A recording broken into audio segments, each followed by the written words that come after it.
Pour le grand public, Daniil Medvedev est d'abord connu malgré lui comme celui qui a perdu une finale imperdable face à Rafael Nadal lors de l'Open d'Australie 2022.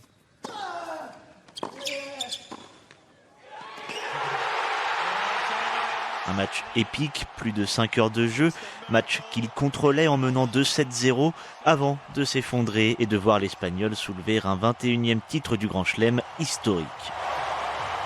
Mais Daniil Medvedev est avant tout un gagneur. Acapulco est déjà le 15e titre de sa carrière. Medvedev, vainqueur de la Coupe Davis l'an dernier, de 4 Masters 1000 et surtout de l'US Open 2021, son premier titre du Grand Chelem. 6-4, 6-4. Ce jour-là, il est le bourreau de Novak Djokovic, Serbe qui jouait pour le Grand Chelem doré et un 21e majeur. Sorry for you fans and Novak because we all know. Je veux d'abord dire pardon aux fans et pardon à Novak parce que nous savons tous ce pourquoi il jouait aujourd'hui. Et je voulais te dire Novak, pour ce que tu as fait cette année et tout au long de ta carrière, je ne l'ai jamais dit avant, mais pour moi tu es le plus grand joueur de tennis de l'histoire. Attachant, Daniil Medvedev aime jouer avec le public, sans pour autant oublier ses proches. It's a third anniversary for me and my wife today. En plus, aujourd'hui, c'est notre 3e anniversaire de mariage avec ma femme. Pendant tout le tournoi, je n'avais pas le temps de penser à un cadeau ou quoi que ce soit.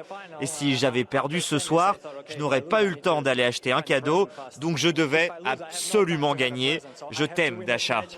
I love you, Dasha. À 26 ans, le géant d'1m98 est sur le toit du monde. Il le doit bien sûr à son talent, mais aussi à ses ressources mentales. Le Russe, jamais aussi dangereux que lorsqu'il est dos au mur. Je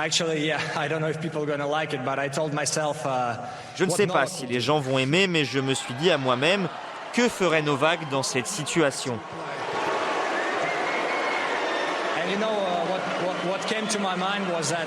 C'est ce qui m'est venu à l'esprit car il est l'un des meilleurs quand il est dos au mur, tout comme Rafa et Roger.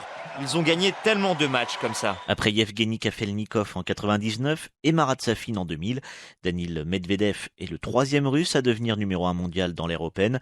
Voici ce qu'il disait il y a quelques années sur la place de numéro 1. Si dans ma vie, je ne sais pas dans quel moment je vais réussir à le faire, ça va être magnifique, ça va être encore, j'ai envie de dire, une rêve complet, une but dans la vie complet.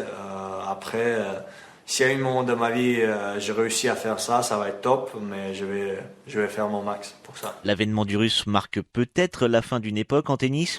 Entre février 2004 et février 2022, ils ne sont que 4 à avoir été numéro 1.